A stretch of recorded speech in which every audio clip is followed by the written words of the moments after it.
بسم اللہ الرحمن الرحیم۔ فضائل نماز میں سے حدیث پڑھ رہے ہیں۔ حضور اقدس صلی اللہ علیہ وسلم کا ارشاد ہے کہ نماز چھوڑنا آدمی کو کفر سے ملا دیتا ہے۔ ایک جگہ ارشاد ہے بندہ کو اور کفر کو ملانے والی چیز صرف نماز چھوڑنا ہے۔ ایک جگہ ارشاد ہے کہ ایمان اور کفر کے درمیان نماز چھوڑنے کا فرق ہے۔ شیخ الحدیث صاحب فائدے میں فرما رہے ہیں کہ اس قسم کا مضمون اور بھی کئی حدیثوں میں آیا ہے۔ ایک حدیث میں آیا ہے کہ ابر کے دن نماز جلدی پڑھا کرو کیونکہ نماز چھوڑنے سے آدمی کافر ہو جاتا ہے، یعنی کہیں ایسا نہ ہو کہ ابر کی وجہ سے وقت کا پتہ نہ چلے اور نماز قضا ہو جائے، اس کو بھی نماز چھوڑنا ارشاد فرمایا۔ کتنی سخت بات ہے کہ نبی کریم صلی اللہ علیہ وسلم نماز کے چھوڑنے والے پر کفر کا حکم لگاتے ہیں۔ گو علماء نے اس حدیث کو انکار کے ساتھ مقید فرمایا ہے، مگر حضور صلی اللہ علیہ وسلم کے ارشاد کی فکر اتنی سخت چیز ہے کہ جس کے دل میں ذرہ برابر بھی حضور اقدس صلی اللہ علیہ وسلم کی وقاحت اور حضور صلی اللہ علیہ وسلم کی ارشاد کی اہمیت ہوگی، اس کے لیے یہ ارشادات نہایت سخت ہیں۔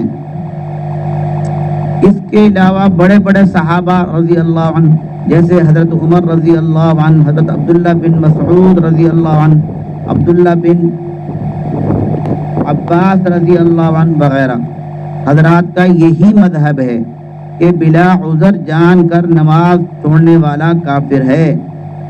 ائمہ میں حضرت امام احمد بن حنبل، اسحاق بن راہو رحمۃ اللہ علیہ، ابن مبارک رحمۃ اللہ علیہ کا بھی یہی مذہب نقل کیا جاتا ہے۔ آگے چھوٹی سی دعا لکھی ہم سب کے لیے، اللہم احفظنا من، سب لوگ دل میں بولیں آمین، کہ ہم سب کو اللہ تعالیٰ نماز کا اہتمام نصیب فرمائے۔ بھائی سب نماز ہی فرق ہے خاص۔ فضائل ذکر میں سے حدیث پڑھتے ہیں۔ حضور صلی اللہ علیہ وسلم کا ارشاد ہے کہ 7 آدمی ہیں جن کو اللہ جل شانہ اپنی رحمت کے سایہ میں ایسے دن جگہ عطا فرمائے گا جس دن اس کے سائے کے علاوہ کوئی سایہ نہ ہوگا۔ ایک عادل بادشاہ، دوسرے وہ جوان جو جوانی میں اللہ کی عبادت کرتا ہو، تیسرے وہ شخص جس کا دل مسجد میں اٹکا رہتا ہو، چوتھا وہ دو شخص جن میں اللہ ہی کے واسطے محبت ہو اور اسی پر ان کا اجتماع ہو اور اسی پر جدائی، پانچواں وہ شخص ہے جس کو کوئی حسب نسب والی حسین عورت اپنی طرف متوجہ کرے اور وہ کہتے کہ مجھے اللہ کا ڈر ہے، چھٹے وہ شخص جو ایسے مخفی طریقے سے صدقہ کرے کہ دوسرے ہاتھ کو بھی خبر نہ ہو، ساتویں وہ شخص جو اللہ کا ذکر تنہائی میں کرے اور آنسو بہنے لگے۔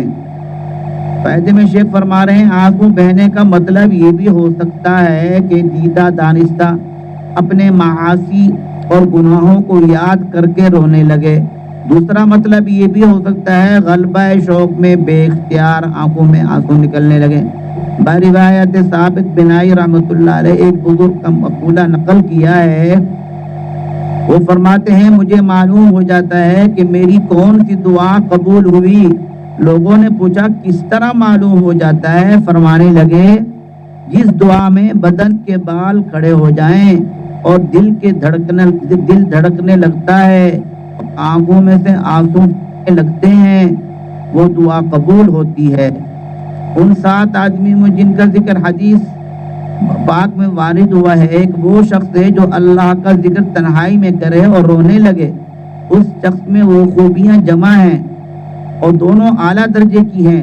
ایک اخلاص کے تنہائی میں اللہ کو یاد میں مشغول ہوا، دوسرا اللہ کا خوف یا شوق، دونوں میں رونا آتا ہے اور دونوں کمال ہیں۔ ایک شعر لکھا ہمارا کام ہے راتوں کو رونا یاد دل بر میں، ہمارا کام ہے راتوں کو رونا یاد دل بر میں، ہماری نیند ہے محو خیال یار ہو جانا۔ ماں خیال یار ہو جانا۔ حدیث کے الفاظ میں رجل ذکر اللہ خالین، ایک وہ آدمی جو اللہ کا ذکر کرے اس حال میں کہ خالی ہو۔ صوفیہ نے لکھا خالی ہونے کے دو مطلب ہیں، ایک یہ کہ آدمیوں سے خالی ہو، اس کے معنی تنہائی کے ہیں، یہ عام مطلب ہے۔ دوسرے یہ کہ دل کے اغیار سے خالی ہو، اور وہ فرماتے ہیں کہ اصل خلوت یہی ہے، اس لیے اکمل درجہ تو یہ ہے کہ دونوں خلوتیں حاصل ہوں۔ لیکن اگر کوئی شخص مجمع میں ہو اور دل غیروں سے بالکل خالی ہو، اور ایسے وقت اللہ کا ذکر سے کوئی شخص رونے لگے تو وہ بھی اس میں داخل ہے۔ مجمع کا ہونا نہ ہونا اس کے حق میں برابر ہے۔ جب اس کا دل مجمع تو درکنار غیر اللہ کے التفاف سے بھی خالی ہے، تو اس کو مجمع کیا مضر ہو سکتا ہے؟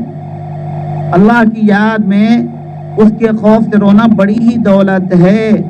خوش نصیب ہیں وہ شخص جس کو حق تعالی شان ہو یہ میسر فرما دیں۔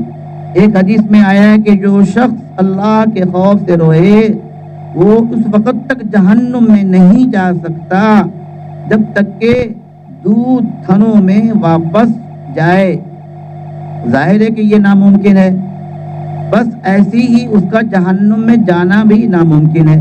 ایک اور حدیث میں آیا ہے جو شخص اللہ کے خوف سے روئے حتیٰ کہ اس کے آنکھوں میں سے کچھ زمین پر ٹپک جائے تو اس کو قیامت کے دن عذاب نہیں ہوگا۔ ایک حدیث میں آیا کہ وہ آنکھیں، دو آنکھوں پر جہنم کی آگ حرام ہے، ایک وہ آگ جو اللہ کے خوف سے روتی ہے، اور دوسری وہ جو اسلام کی اور مسلمانوں کی کفار سے حفاظت کرنے میں جاگی ہو۔ ایک اور حدیث میں ہے جو آنکھ اللہ کے خوف سے روئی اس پر جہنم کی آگ حرام ہو گئی۔